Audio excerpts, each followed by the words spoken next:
Coucou mon chacha. Je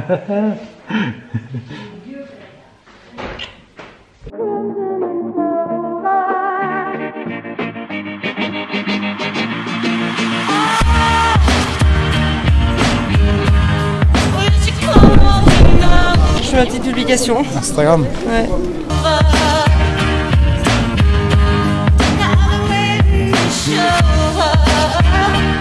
Et bien nous voici arrivés à Saint-Marçal, dans les Pyrénées-Orientales, pour notre deuxième semaine de vacances en famille.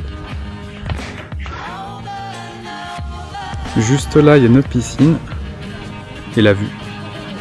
C'est magique.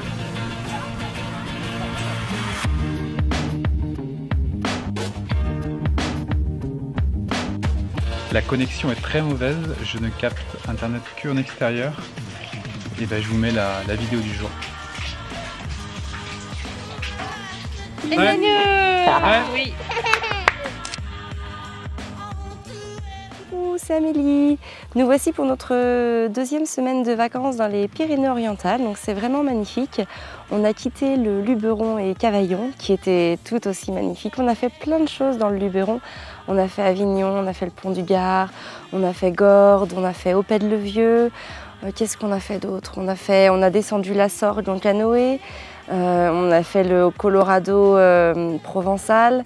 On a même fait une journée escapade dans les Calanques. Dommage parce que le Mistral soufflait vraiment beaucoup et du coup l'eau était un petit peu fraîche. Et voilà, et puis tout le reste du temps, on a pris du bon temps à la maison, il y avait une piscine, c'était sympa, c'était vraiment très très agréable. Et puis on profite d'être aussi tous en famille, je suis avec mes parents, mes 3 frères et puis mes belles-sœurs. Donc c'est vraiment très agréable, on profite les uns des autres parce que des fois, là, en cours d'année, c'est pas toujours évident de passer de longs moments ensemble. Alors là, on fait le plein ensemble et c'est vraiment très très agréable. Donc maintenant dans les Pyrénées-Orientales, là on est vraiment dans un cirque en fait, entouré de montagnes, c'est vraiment super agréable. Et demain avec Fabien on projette d'aller en vélo dans ce petit village là que vous voyez au-dessus de mon doigt, qui est derrière moi. Ça s'appelle La Bastide, c'est à 4 km à peu près, donc ça va monter et descendre, hein, évidemment ça va être très vallonné. Pour Fabien, ça devrait bien se passer puisqu'il a monté le Mont Ventoux en vélo la semaine dernière, 2 jours avant que le Tour de France n'y aille. Et lui, il a pu le faire jusqu'en haut parce que ça ne soufflait pas encore lundi dernier. Donc lui, les 4 petits kilomètres pour aller là-bas, ça lui fait pas peur. Moi, je verrai bien. Normalement, je devrais suivre. Mais ça fait très longtemps que j'ai pas fait de vélo. Mais bon, on verra bien. On va laisser les enfants au papou-mamou et on va s'échapper tous les deux, ça va être sympa. Et aujourd'hui, je voulais revenir sur une notion que l'on attribue souvent aux enfants, c'est qu'on leur dit « mais ils ont un sacré caractère ». Alors pourquoi dit-on que les enfants ont un sacré caractère ? Alors on peut souvent entendre des termes comme « ah il est décidé, il sait ce qu'il veut » ou comme j'ai dit tout à l'heure, il a un sacré caractère. Donc c'est autant de choses vraiment que l'on peut entendre de la part de notre entourage ou même que l'on peut se dire aussi soi-même lorsque notre enfant affirme avec volonté et conviction ses intérêts, ses désirs, ses besoins, etc. etc. Et c'est vrai que l'enfant affirme haut et fort ce qu'il veut, surtout lorsqu'on leur laisse cette liberté d'expression. Ils sont ainsi parce qu'ils n'ont pas le recul et pas la retenue que les adultes ont. Ils s'expriment haut et fort avec toute l'immaturité de leur cerveau.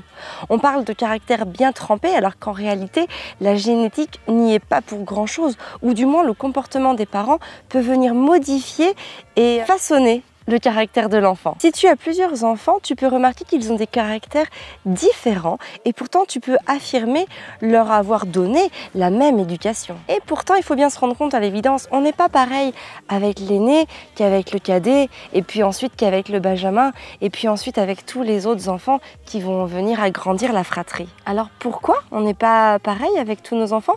Eh bien l'explication elle est très simple, c'est qu'avec l'aîné nous avons une grande disponibilité à lui accorder, nous avons beaucoup de temps, du coup nous pouvons passer un temps à le stimuler intellectuellement, mais d'un autre côté, par contre, en tant que parent, on est aussi beaucoup plus anxieux avec le premier et peut-être aussi un peu plus stressé face à notre capacité à répondre aux besoins de son enfant. Avec le deuxième, au contraire, on a moins de temps, donc on va avoir moins de temps à lui accorder, on se repose souvent plus sur le premier, l'aîné, surtout s'ils n'ont pas beaucoup d'écart, et pour le coup, par contre, nous, en tant que parents, on a un sentiment d'assurance qui est beaucoup plus présent parce que voilà, on a déjà eu un enfant, donc on a déjà vu à peu près le panel, l'étendue des besoins de l'enfant. Donc forcément, on est beaucoup plus détendu face à ce deuxième enfant. Et puis face à un troisième, quatrième, cinquième, etc. enfant, eh bien, on est à chaque fois encore beaucoup plus détendu parce que justement, on connaît les réflexes à avoir, on a les mécanismes qui sont là.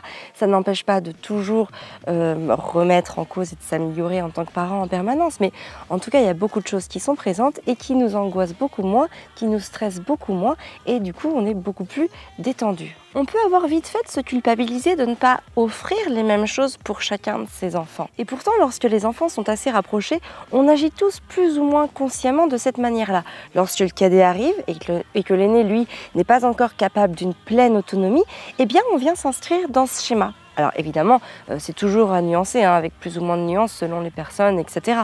Mais on agit vraiment de cette manière-là. C'est différent lorsque le deuxième arrive, alors que l'aîné a déjà par exemple 7, 8, 9 ou 10 ans. Et du coup, il a acquis une certaine autonomie qui permettra aux parents d'être beaucoup plus disponibles pour le deuxième enfant, puisque l'écart d'âge est très espacé et que du coup, le premier n'a plus autant besoin de ses parents, en tout cas dans la manière par exemple de s'habiller, de faire sa toilette, toutes ces choses-là qui demandent de la présence aux parents, même si les enfants à partir de 2 ans et demi, 3 ans peuvent faire des choses en toute autonomie, souvent le parent est quand même là derrière pour s'assurer d'une que ça soit fait tout simplement ou que ça soit bien fait, et puis aussi parce qu'en cas de besoin, l'enfant va nous appeler et puis souvent il a besoin de ce regard qui va lui permettre d'agir en toute confiance. Alors chez nous, le recul est encore difficile avec Gaspard car il est vraiment petit, mais par contre on voit bien qu'Arthur est un enfant qui se concentre facilement et rapidement, qui mène une vraie réflexion, qui cherche à comprendre le sens des choses. Gaspard, lui, bon, par contre, on se rend bien compte qu'il est encore plus autonome qu'Arthur au même âge parce qu'il est entraîné par son grand frère. Il paraît qu'en général, les cadets sont plus sociaux que les premiers parce que justement, ils grandissent déjà avec un aîné et donc ils sont amenés à créer leur lien de socialisation avec l'aîné que l'aîné, lui, n'a pas puisqu'il n'a que ses parents, qui lui permettent aussi de créer un lien social, un lien de sociabilisation. Mais en tout cas, avec les cadets, voilà, ce sont souvent des enfants qui sont plus à même d'aller vers les autres. C'est un sentiment ou une réalité en tout cas que nous ne pouvons pas vérifier actuellement puisque Gaspard est trop petit.